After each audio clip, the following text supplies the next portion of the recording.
Daredevil Born Again, Season 1, Episode 9.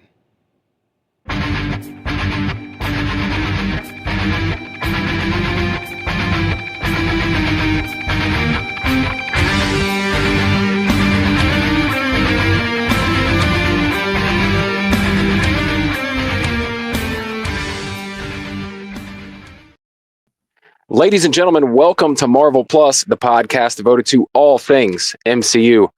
My name is Brett Scott. I am your host, and this is the show. And what a show it is today. We're talking about the Daredevil Born Again finale.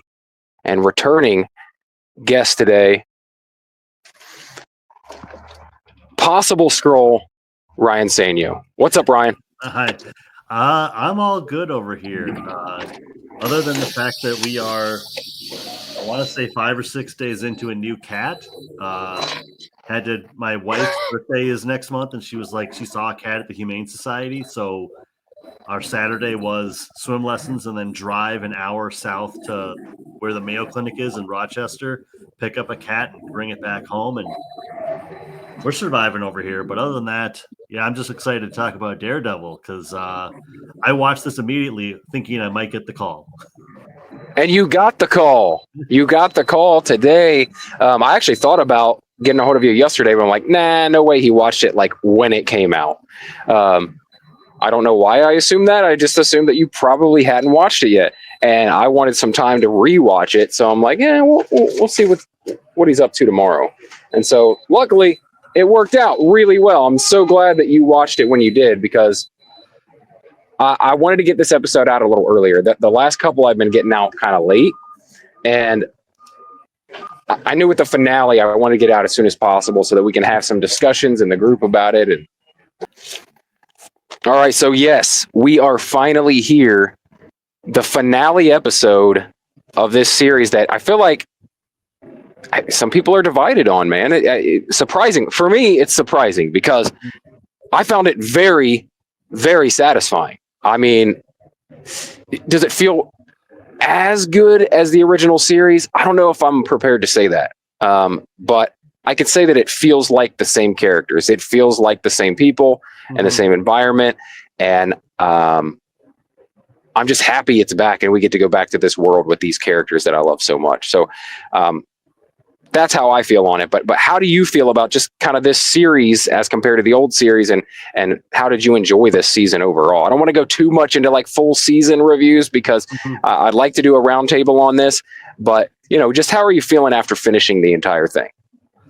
Well, I'll say that because if you want to think of this as like the fourth season, it's been like over 10 years. So it's kind of hard for me to say like how I feel about it compared to the other seasons. It feels more cohesive than the other seasons. That might just be me forgetting.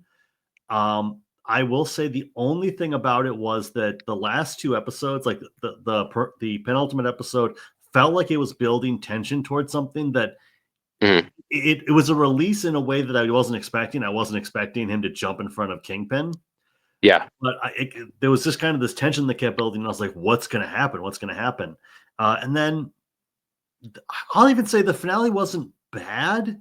It just felt like I can feel that this was supposed to be like 12 to 16 episodes and that they chopped it in half because this sort of feels like it cliffhangers somewhere that almost I was expecting, and this is obviously towards the end, but I was expecting a final battle with Daredevil, and we do get that with the Punisher, but it sort of kind of left me with a feeling of I feel like there was another 20 minutes and this might have been a little bit more satisfying, but it wasn't horrible.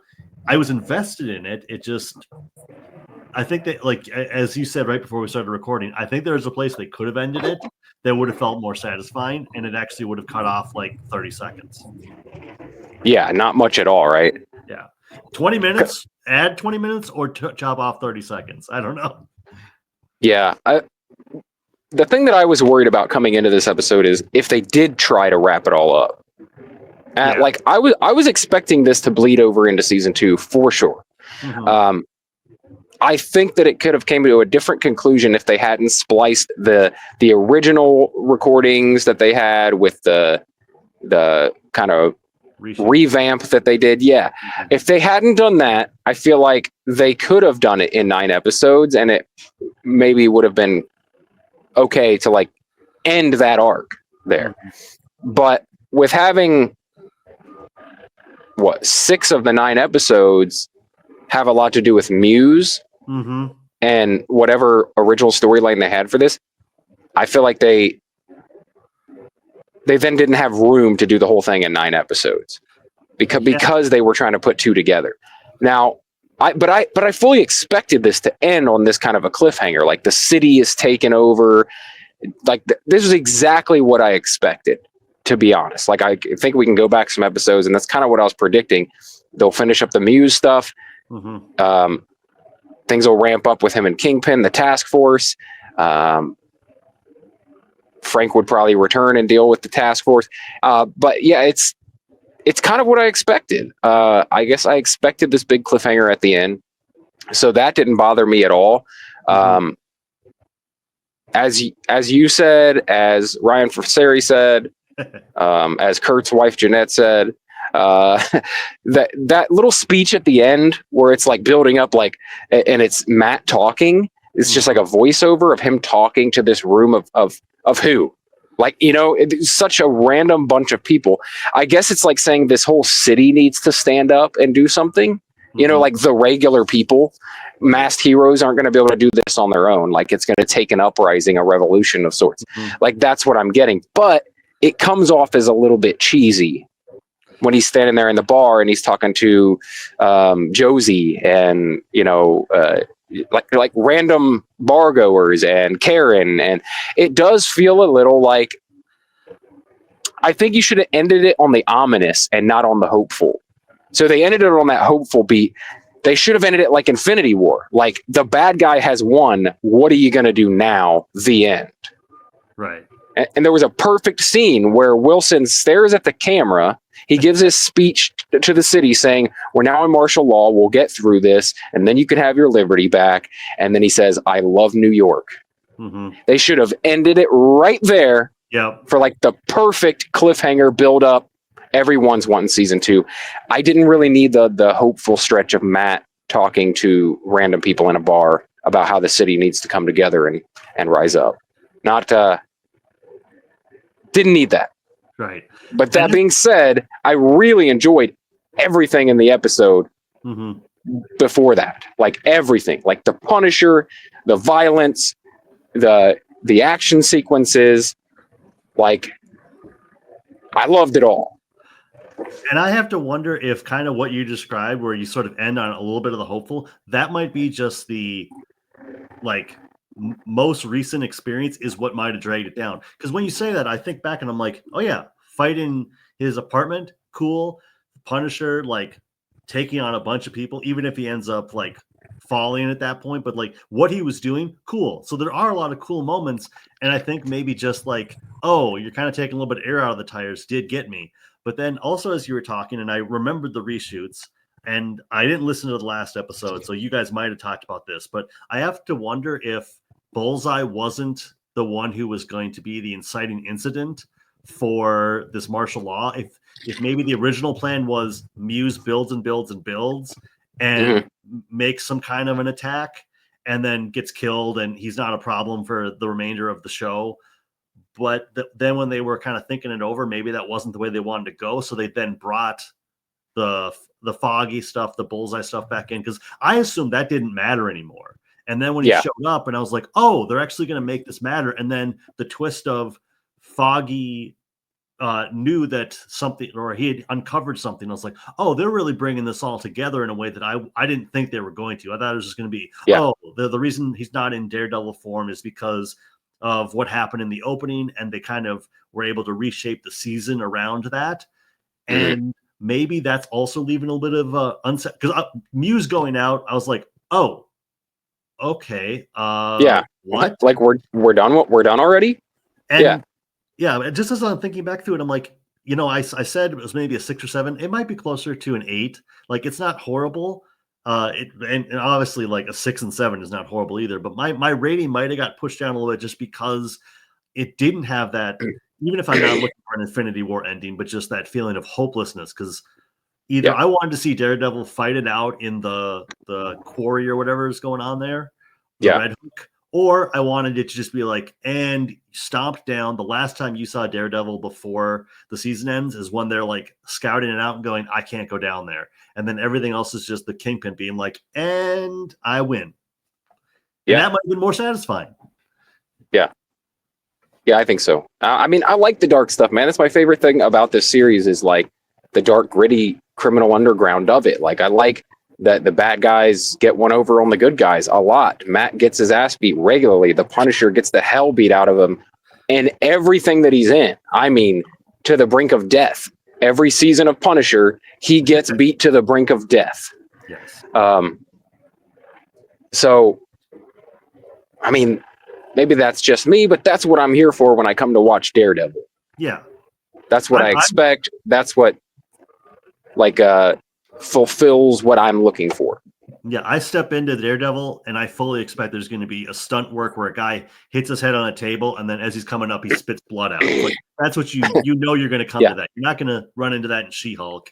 You're not going to run into that in Miss Marvel, but you're going to see faux violence in the Guardians of the Galaxy, but you're definitely going to get full-on decapitation in Daredevil. Yeah, like the real visceral, bloody violence. That's what it did. So let's go. Let's start kind of from the beginning. We don't have to hit every beat, but I just wanted to hit like they do reveal Vanessa getting Poindexter released. It's like a conditional release pending appeal, but it's enough time for her to hire him to take out Dumb Benny and Foggy Nelson. Yep. Because they know too much. And so we get to see that happen. What we also see is that like Poindexter, we know he's been struggling with his mental health from the beginning, right? And basically he's been medicated, he's been in therapy, and like it was working for him and having a goal and like becoming what was he? What was he, like FBI or CIA? What the hell was he? Oh, yeah. See, now this is where the 10-year So he was something though. He was in a government agency, and he was having a successful life even with his screwed up past and his mental health issues, and because he was able to channel it and medicate it and whatever. And he was kind of steered towards becoming Bullseye by Kingpin. It was very intentional manipulation. And so it kind of seems like they're building him up to be just like maybe he was taken advantage of a little bit here. And when it really comes down to it, he's not a terrible guy. Like he hates Fisk. Obviously, he was going to take Fisk out on his own accord. He wasn't even hired to do it. Right. Yeah. He just decided to do that. Yeah. So that tells you something. Everything else he's like hired to do, right? This, he's like, I'm going to take this guy out because he's the real guy. And he says it when he's talking to Vanessa, like, she's like, this has nothing to do with my husband. And he's like, it always has everything to do with your husband. Like he's always behind everything. So it's like, no matter what, he sees Fisk as the real puppeteer here. And he's like, that's the guy I got to take out. But they're kind of showing you a side of Ben Poindexter that's like, so that you kind of feel for him, right? I feel like, he's taking his meds, and she's like, she moves the meds away from him. She's like, we're going to take you off the meds. We're going to set you loose. What you're good at is killing people. That's what you should be doing. And so, yeah, I feel like they're setting him up. I think he's going to, as crazy as it sounds, like story-wise, like why would Matt ever do this? I feel like he's going to be part of the people that bring Fisk down in season 2. I think he's going to be part of the rebellion, if you will, that helps with that. And I'm hoping that we get to see some other Netflix defenders show up. to help with that as well, because it only makes sense, like that he's going to get other vigilantes to help out. It's going to be the Punisher cult and Fisk versus the vigilantes and the people that want to help the vigilantes, and that's what we're looking at, I think, in season 2. So I think that provides the most potential for like those characters to show up again. Possibly a Spider-Man cameo, although I worry about that. I worry about it damaging the tone of the series. Like, it's really hard to bring that version of Spider-Man in without it getting silly. Yeah. And I guess, yes, because I feel like as much as they've been able to bend genres before, like taking Thor and putting him in the same space as Captain America, this is kind of a different tonal change. But what I will say in response to what you were just saying, it's like, I don't think Kingpin's dying anytime soon, although he's been in a lot of content in the last 2 or 3 years. But I would say if there's anybody who's going to kill Kingpin, it's going to be Bullseye. If he dies at all, it's going to be Bullseye. For sure. And they're not going to have it be a hero of any sort. No. Like, he's going to die by his own men, someone that he thought was on his side, but is kind of villainous. Or, like you said, Bullseye would be the perfect person to take him out. Or Frank.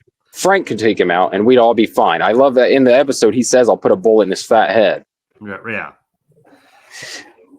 My money would be on Bullseye as the one that's going to but I also think there's like a 10% chance that Kingpin ever goes away. I think the franchise dies before you get rid of D'Onofrio, but if it were to happen, it would be like if anyone was going to kill Thanos, I would have been completely okay with Gamora being the one that did it. Yeah, I mean, that would have made sense in that scenario. I feel like you can't do it with someone that, especially like Matt, who is struggling with the whole idea of killing, right? Like, I feel like you definitely can't have Matt do it if he's going to die. But like you said, I really don't think he's going to die at all. I don't think Kingpin's one of those characters that just keeps going, man. I mean, they already shot him in the eye. He's a beloved villain of the comic book genre. Like, he's going to continue on. Right. I feel like even if he disappears or he's thought dead or something like that, I think that he's not going to be one. He's not going to actually die. They're not going to kill off the Kingpin. Nah. Well, and then like moving forward into the episode, I'll say my like media literacy with mafia movies was clearly off because I didn't understand that the Kingpin orchestrated the power outage until until like 5 or 10 minutes went by. I was like, oh, that guy that came in afterwards. Like, I didn't even think about that. I was like, who's that guy? And I didn't think about it. And then the power went out, and I was like, how did he know the power was going to go out? And then they're like, somewhere on the point when the Punisher shows up, I go, oh, he orchestrated that. And I just, that's funny. Like I said, my media literacy with like mafia films is just weak enough that I didn't go, oh, that's clearly the guy from the power company.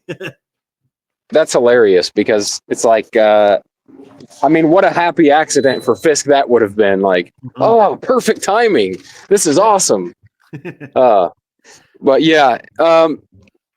So Matt wakes up in the hospital sounding as paranoid as ever. Everyone around him, right? I think Kurt and I talked about this in the last episode. Like, it's just the more that comes out of Matt's mouth, the crazier he sounds to everybody. And he's convinced that there's something in the files that Foggy was going to file a motion on that will reveal why Vanessa was trying to kill Foggy. And then we also see Fisk and Vanessa's bond is like stronger than ever now, right? I think Kurt predicted in the last episode that like he thinks Vanessa really was trying to kill Fisk and that maybe she hired Bullseye to kill Fisk. I said, there's no way, dude. The way they set it up, like with her killing her ex-lover and like she's all in. She's all in with Fisk. And I didn't see at all that she's, and even when that guy came to kill Fisk and he had someone take him out, like knowing he was coming, I'm like, Vanessa told him. Luca was the one that got set up, not Fisk. Yeah. So, man, it might be the first series I've ever been right about things. Like I'm feeling really, I got a big head about it because it's like, I was right about a lot in this series, and I'm pretty pumped about it. But Kingpin is back full force now. Mm-hmm. Like, this episode shows us that, like, the Kingpin we know and fear is back. The white suit is back. It's not this black suit anymore. It's white and it's back, and there's no blood on that outfit because he's going to use his bloody hands to wipe the blood off with a napkin or whatever.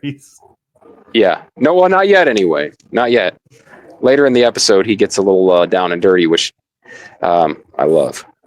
So Fisk sends the task force out basically to go to war with vigilantes. There's a citywide blackout. Mm-hmm. Like, it's a perfect setup. He sends Buck to finish off Matt in the hospital. Mm-hmm. Saying that, like, he says a dead hero is better than a live vigilante. So it would have been a perfect setup. Like, this guy, this lawyer that, you know, was a really good dude, tried to save Fisk. That gives Fisk credibility. Yep. And then he dies in the process. You know, it's like, oh man, what a hero. He saved the mayor, right? Shame that happened to a nice guy. Yeah. So, the power grid's attacked, citywide blackout. And it's perfect opportunity for Fisk and the task force to crack some heads, figuratively and literally, right? Yeah. Matt does get away from the hospital, but he's being hunted now by the task force. Yep. And luckily, Frank shows up at his apartment just in time to save his ass. And this is the best action sequence of the episode, right? Like, maybe one of the best of the series. Like, it is violent, a lot of gunfire. Frank is killing people. Matt can't really do anything about it because he's fighting for his own life. I love that he keeps trying to, though. He's like, Frank, no, Frank, stop. Don't do it, Frank. Frank, I think my favorite part is at the end when he's going to kill, can't remember his name now, but the guy that killed White Tiger, guy that killed White Tiger, and Frank's gonna shoot him. Matt jumps in front of him like, no, this is not what I want. And then Frank was like, what about this guy? You want this guy? And he shoots him. He just shoots a different guy. I love it, dude. I love Frank. I love the way he does. Like, he does not give a damn. No. Well, like, if you're a bad guy, especially if you're trying to kill him or his friends, you're dying. That's it. Well, and I like the little thing where I'm pretty sure that they reopened the front door so that they would have to come up the stairs a little bit quieter, which only plays into Daredevil's abilities. But then, just crashing in through the ceiling, taking everybody out. It's bloody and it's gory and like, I don't know how much of it is real and how much of it is stunt work, but some really good stunt work, some really good visuals. And I think it's the combination of Daredevil and the Punisher in a fight scene is going to create something visceral and very good. Yeah, it was awesome. They end up escaping at the last minute when someone throws a grenade in, blows up Matt's apartment / law firm, or either or. I don't know if his apartment is his law firm now. I don't know, but it looks very similar. Anyway, they jump out the window and escape, and then we get the big reveal that it was Karen who called Frank in. Yep. And so the part of the team is back together here, right? Frank, Karen, and Matt, and they want to figure out Frank doesn't give a damn. He basically makes it clear, like, I really don't care. I'm tired of these fanboys. I want to take them out. This is a great opportunity for that. Karen wanted a favor, and I did that favor. I got something out of it too. But at least Karen and Matt want to find out why Vanessa Fisk had them killed, what's going on down at the Red Hook port. And they go and they look through the files and they find out that what Dumb Benny did down there was actually not against the law. It wasn't against the law because this was a free port. This Red Hook belongs to no state, no city, and no nation, in fact. So no one has jurisdiction over it, which is like a perfect place to set up headquarters. for Wilson Fisk. Like, he's been playing the long game on this for so long, him and Vanessa. Like, they've been using it this whole time, importing art there, not paying any taxes. Like, it's been perfect. They can launder money through there, drugs, anything they want to bring into the country, they can do, because there's no kind of what do you call it? The like not immigration. Yeah, what do they call it? It's not immigration. What is it where you customs? There's no customs to go through. There's nothing. It's just like bring in whatever you want and do whatever you want here. It's lawless. It's kind of like what's that city Wolverine's always showing up in over in Madripoor? Yeah. It's like a Madripoor on the coast of the US. So that's what they find out, is that like, oh, that's what he discovered. Like, that this place is a no-go zone for governments, and basically Fisk is invincible as long as he's there. And so, wow. Yeah, my only reaction to that as it was happening was like, nobody has ever, like, in all the history of the city, realized this. It's just this area that's like a no-go, like, like a nowhere zone.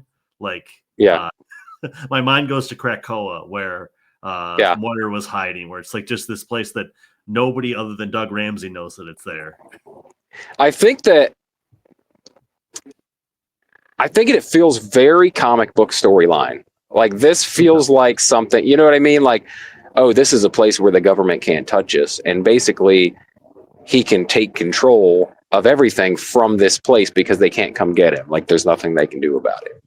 It's definitely a storyline that would have resonated with me when I was like in my teen and 20s, where it's like, oh yeah, like, of course there's these weird lawless zones in cities. That makes comic book logic. And I went with it. I was just like, you know what? This is a comic book show. I'm not going to sit here and nitpick if, like, I'm sorry, somebody like armchair quarterbacking would have figured this out in like the 80s. It's like, no, this is the story they want to tell. It puts Kingpin into a very powerful position. Just let it be. Yeah, and much like the next scene I want to talk about, where Kingpin crushes the commissioner's head in front of the task force, that was a comic book moment right there, and it was a little over the top, but I'm like, the Kingpin I know from the comics, that's very much him. Yes, like, he's a scary dude, and he could definitely crush someone's head with his bare hands. I mean, it happens in the Spider-Verse movie. It's just not on screen. Yeah, so I'm going with it, man. Like, I feel like that is something that can happen. Yeah.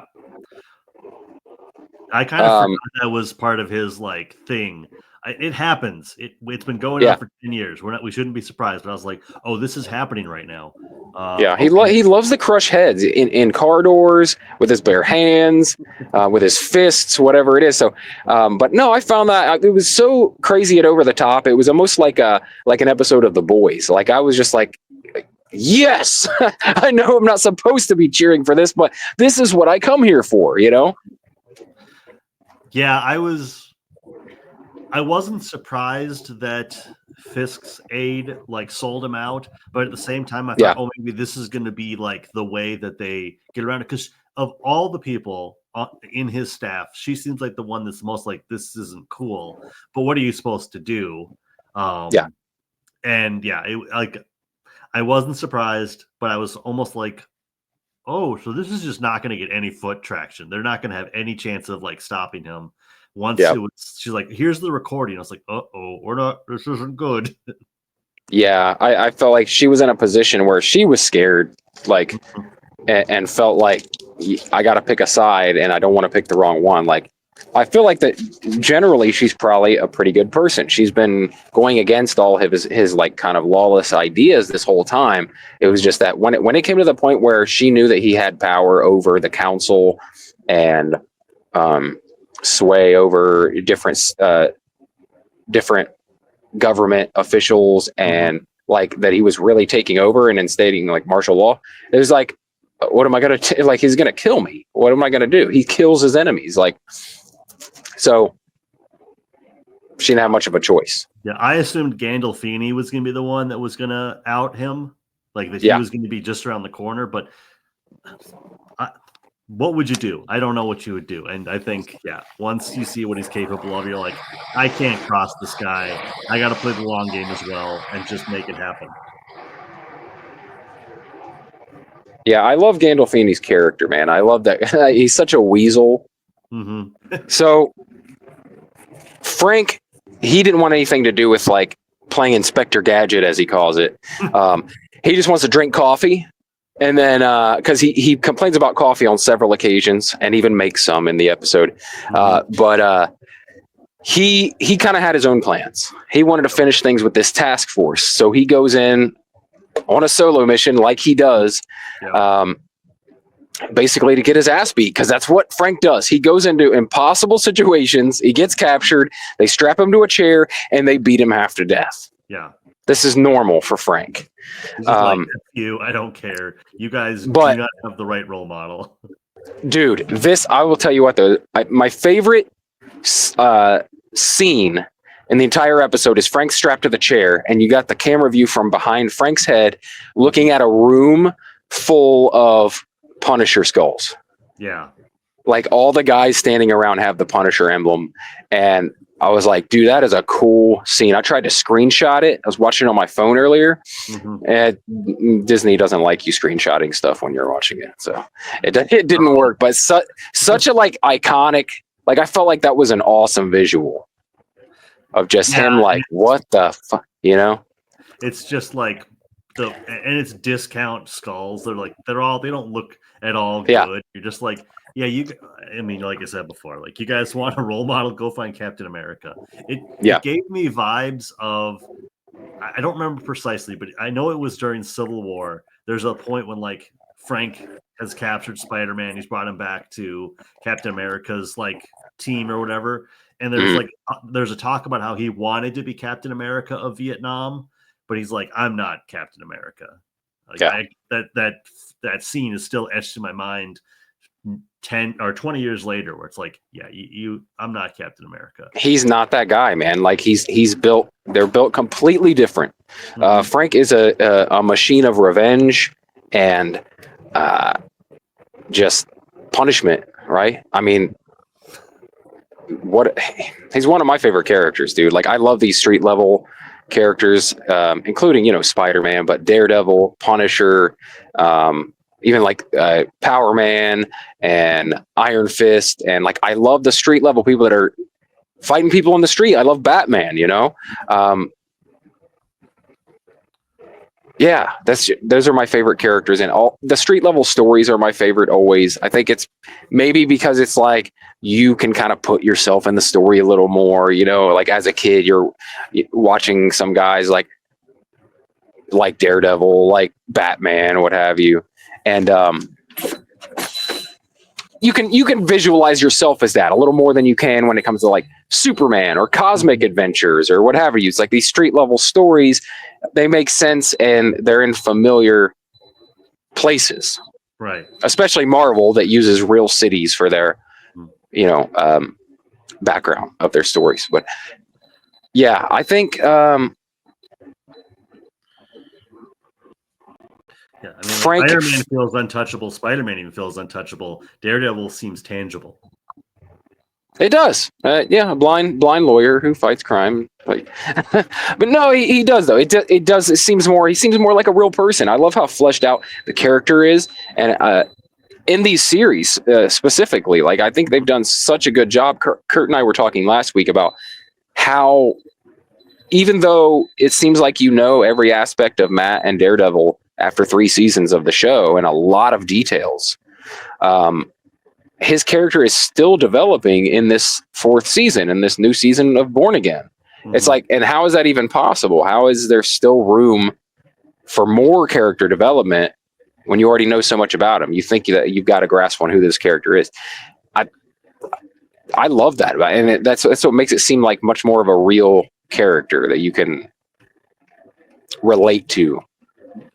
Yeah, I would wonder how much screen time we've gotten with Daredevil versus Tony Stark. Like Charlie Cox may have played more time as Matt Murdock than any other person in the MCU at this point.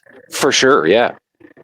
Yeah, like, that's true. him, and it's all him for like 45-minute episodes, and there's like like 20, 24 episodes of him as Matt Murdock already out there. Right. I don't remember how long the other seasons were. I think there were like 13 episodes each. Okay. So I'm way off. Like it's closer to 35, 40. That's a lot of time with this character. Yeah. And I feel like it's like I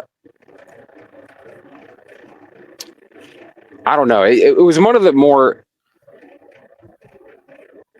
down to earth kind of series of all of them. Even if you compare it to like Luke Cage or Jessica Jones, like, which I love those as well. Like Jessica Jones, especially, it felt like this normal girl who just had some superhuman strength. Like, but she was a normal. I love how deep the characters were on these shows, and how you actually cared about them outside of their superhero persona. Yeah. Like you cared about Matt Murdock, you cared about Jessica Jones and Luke Cage, right? You cared about what they were doing, even when they weren't fighting crime or what have you. It was good storytelling, man. So I'm hoping it can continue with Daredevil season 2, and they won't be saddled with what they were with this season, which is like an already kind of scripted out and acted out series that then they decide like, no, we want to kind of go a different direction, and then have to splice both together. We won't be dealing with that next year. We've got a clear vision. We know what to do. I hope we just continue to get better. Like, I hope that season 2, like, because I really enjoyed season 1. I hope season 2 blows it out of the water and just has me go, okay. Like, I want to look back and go, okay, season 1 of Born Again is the worst season of Daredevil out of all the Daredevil. You know what I mean? That's what I want to be able to say. But so at the end there, Frank is captured by the task force. And they basically are telling him, like, they admire him. They want him to join them. Like, you can do this with us, man. You don't have to worry about like going to jail or anything, you know? And I don't know how Kingpin would feel about that, but they offer it to him, and Frank's like, you guys are clowns, man. Like, this is a joke. This is a circus. This isn't, why would you admire me? Like, you guys are clowns. And basically just brushes them off like they're nothing, and they're like, well, okay then. And he gets thrown into a cell, much like Adam was in a cell at the beginning of the series. And then that's when we get Kingpin, Wilson Fisk, addressing the city after the blackout, saying, look, we went through a lot. Some crazy stuff happened last night. I was almost assassinated. These vigilantes got to go. The vigilantes have to go. We're doing a crackdown. What's it called? The Safe Street Initiative. He said, I'm enacting my Safe Street Initiative, and we're going into martial law. There's a curfew at 8 p.m. Like, it's scary stuff, right? They're locking the city down, basically, and any vigilantes, or people that are found out to be vigilantes, are going to be dealt with. So pretty awesome setup for next season, like really awesome. And and then when he ends that speech, what we were talking about in the beginning of the episode is that should have probably been the end of the episode, rather than having the voiceover of Matt and him talking to the room full of people about how they need to take their city back. And like, I didn't need that yet, man. Make that a episode 1 or 2 of season 2 speech that he gives, right? After we see how bad it's gotten. They should have ended it on Wilson Fisk saying, I love this city. Screen goes black. Roll credits.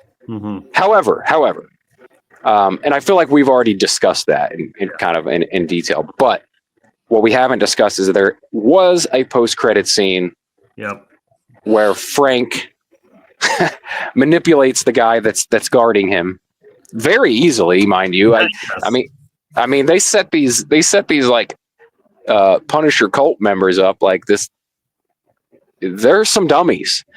Basically, he's like, hey man, you're from Jersey. Hey, I'm from Jersey too. Come here, let me shake your hand. Like, yeah, rips his arm through, breaks it in half, whatever. Like, Frank is out. Yeah, and I'm guessing. So we're getting a Punisher special episode. what do they call it? Special presentation, I think later this year. And, a one-off, one episode, probably a 1 hour episode, much like Werewolf by Night. And I feel like that's probably going to be what we're going to see there, is like him escaping, taking on this Punisher cult. But I mean, I don't think he's going to defeat them. No. I don't think that's going to be the thing. But it's probably going to be just like a very violent, quick, like 45 minutes of Frank escaping that place and killing guys. Like that's what I imagine. Like the prison break scene in I think it's season 2 or season 3, season 2, season 2, I think. Yeah, I guess I'm hoping. Well, okay, one with the post-credit scene, it did seem a little deflating. It's like, oh, and he got out. Okay. They should have left him locked up, man. Just like they should have left Kingpin as head of the city. Darkness ensues. Everyone's afraid. Frank's locked in a cage. Like, leave it like that. Yeah, that should have been the cold opening for the special. Like, establish that it's still the same night, but then he got out. And then I could also just go for it being basically Frank's perspective of like the first 24 hours of this martial law, so that it really sets the tone. Like, Daredevil doesn't need to get you on board with what's happening. You can go watch the special, and if you really care about it, it will tell you just what the first 24 hours were like. And this would be a little crazy, but if the second season was basically like a season of 24, where it's like, this is the 8 hours of the martial law and everything is almost in real time, I'd be like, that's a cool experiment that I'd like to see. That might not be the way to go, but that might be cool. Yeah, that could work, except the only problem I would have with that is like, eventually the heroes are going to win. I would hate to think that it only took 8 hours to defeat Kingpin after all this build-up. That would be upsetting, but that is a cool concept, and I feel like they could use that somewhere. I mean, maybe even not the first 24 hours for Frank. Maybe it's literally an hour. Like, you know what I mean? Like, maybe they just do that on the Punisher special presentation. It's like 1 hour into martial law, he escapes, and this is what the city looks like that he escapes to. Like, I don't know. A lot of possibilities. Yeah, and I have a loose understanding of what like the Mayor Kingpin arc kind of looked like in the comics, and then it did have a lot of street level heroes, but beyond just like screenshots, I have no idea what happened. So I have no preconceived notions about where this could be going. Obviously, they're going to somehow overcome him, but I'm along for the ride to see how they do it. Yeah, me too. I hope we get to see cameos of other street level characters next season. I hope that's like what they do with it. Kind of people showing up that maybe we didn't even expect would be great. I don't think we need it to involve the greater MCU any further. Like I don't need that from this. I know what's coming for the MCU. It's a big deal. And hopefully this fits in a pocket that like isn't distracting. Hopefully this fits in a pocket of the timeline, where it's not like, wait a minute, so was this martial law happening during Doctor Doom coming to Earth? And wouldn't that have like changed things a bit? Like, I don't want that kind of continuity. I don't want to be bothered by that. I want this story. Yeah, I want this story to just be self-contained and not too much involved with the greater, like the original Daredevil series was. As much as it wanted to, maybe for a second was in the same universe as the rest of the MCU, it was never affected by things like the Winter Soldier, what happened there. It was never affected by the battle. Well, they mentioned the Battle of New York, but after that, it was never affected by like Ultron and the Sokovia Accords and things like that. Like, I just think that it needs to stay loosely, and I say loosely, like very loosely connected MCU series. Yeah, I don't need to nitpick this. Like, well, Wolverine was here, and here. That doesn't make any sense. It's like I hope Daredevil shows up in one of these upcoming big movies. Mhm. But my hope is that, like, it's not a distraction. You're not just like, but where was he during the martial law? It's like, Yeah. that was its own thing that happened beforehand. I'm not happy that the timeline has gotten really murky with how everything's been going. Yeah. And like the fact that I don't need to hear about the blip too much more, but it's almost like, but now that we've lived through COVID, it's like, how do you not talk about everyone disappeared for 5 years? And that's not Yeah. just a piece of your culture from now on. Yeah. But at the same time, the MCU hasn't really felt like the MCU, because even in, like, I think we talked about this last time, but like just in the Captain America movie, it's like you barely get Bucky kind of like looking over the fence, but that's it. Like, we're not getting a lot of like, I don't know. If you sat there and really thought about it, it's like, okay, yeah, I guess Valkyrie did show up in the Marvels movie, and the Marvels was about 3 different characters coming together, but Mhm. there's just something about how special the like first 10 years of the MCU felt, where it's like, oh yeah, the Hulk Yeah. could just bust into a thing and like do something, and you just go with it. But it sort of felt like very sectioned off, siloed. So I don't expect Yeah. I don't expect Daredevil to make it to the movies as much as I would love for him to do that. Yeah. And I think that was part of the magic of that first 10 years. Mm-hmm. And I think, and I hope that they're seeing that like, that's what we need to get back to a little bit. Bring Shang-Chi into this. Have him Yeah. show up. He's Sure. he might be a little too mystical, but he can fight with his fists, and that's what we need in this show. Someone who can Sure. fight people with his fists. The 10 rings they got lost in customs or something. I don't know. Sure. I mean, I'd like to see bring in some street level heroes we haven't seen yet anywhere, right? Like, that would be, there's plenty of them.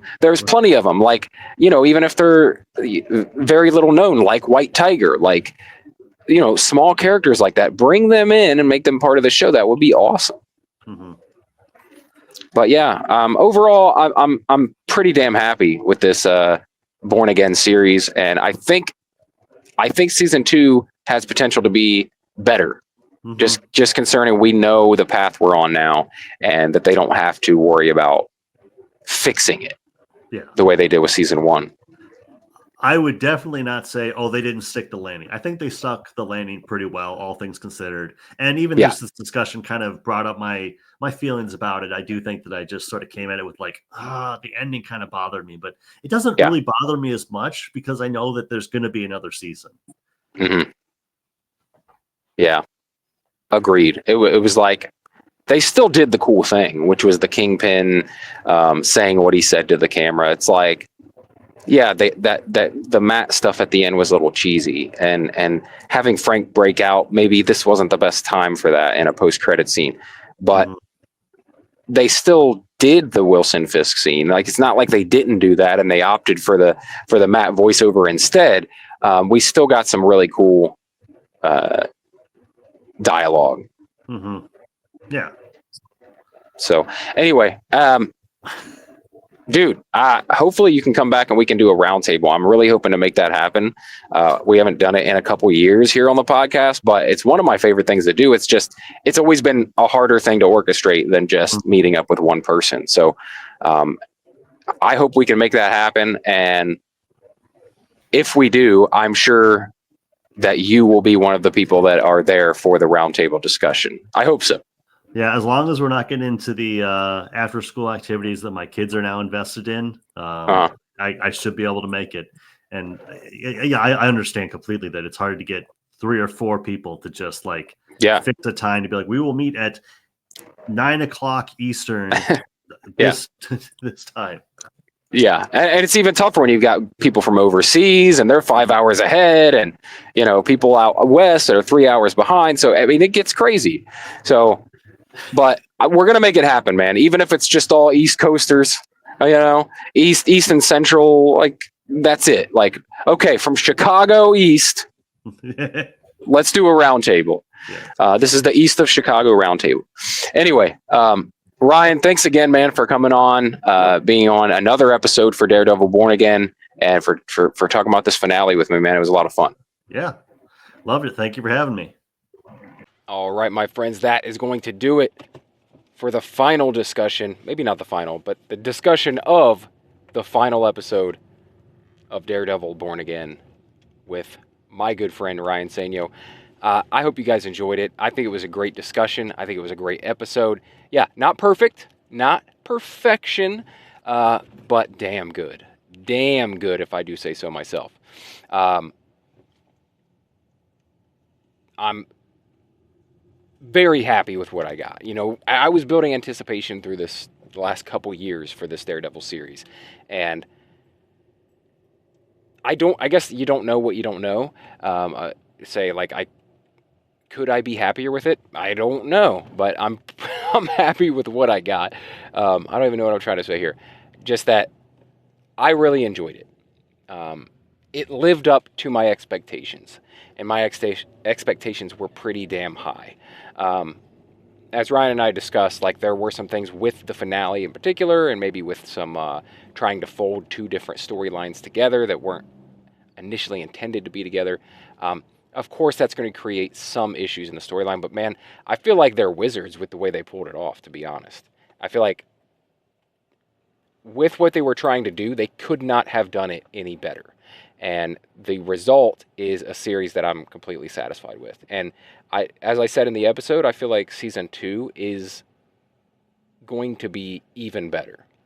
So, really pumped for that. I hope it doesn't take too long to get season 2 out. Like, hopefully they're like filming it now or writing it now or something. Like, I think they have an idea of where it's going.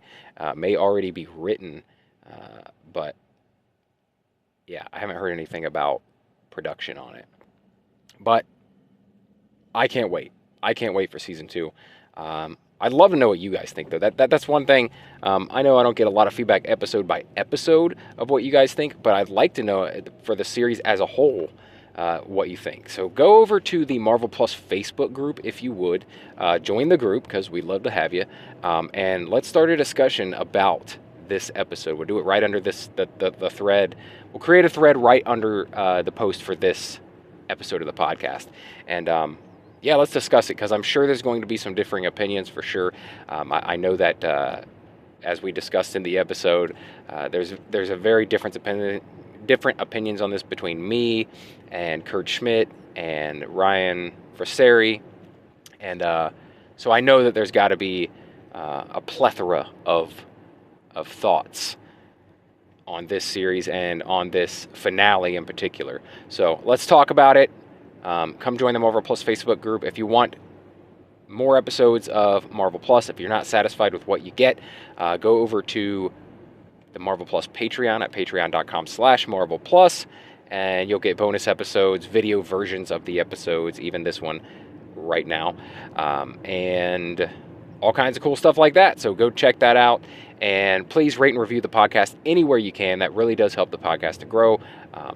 But even bigger than that, just share the episodes, share the podcast, share it with your geeky friends who enjoy the MCU, and tell them that this is the one-stop shop for all things reviewing the MCU. Marvel Plus. All right, that's going to do it. As I said, I'm really hoping to do a roundtable discussion. Hopefully we can put that together for you.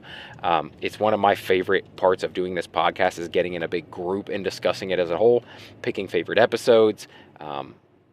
Yeah, I love doing the roundtables. We've gotten away from it just because of the logistics of putting together roundtable discussions with people all across the country. But I really want to do it with this series. I want to get back to that. That's something that's been missing from this podcast and people really seem to enjoy. So I definitely want to get back to that. But that's going to do it for today. Thank you guys so much for sticking with me through the years. And yeah, as always, my name is Brett Scott, and this has been Marvel Plus.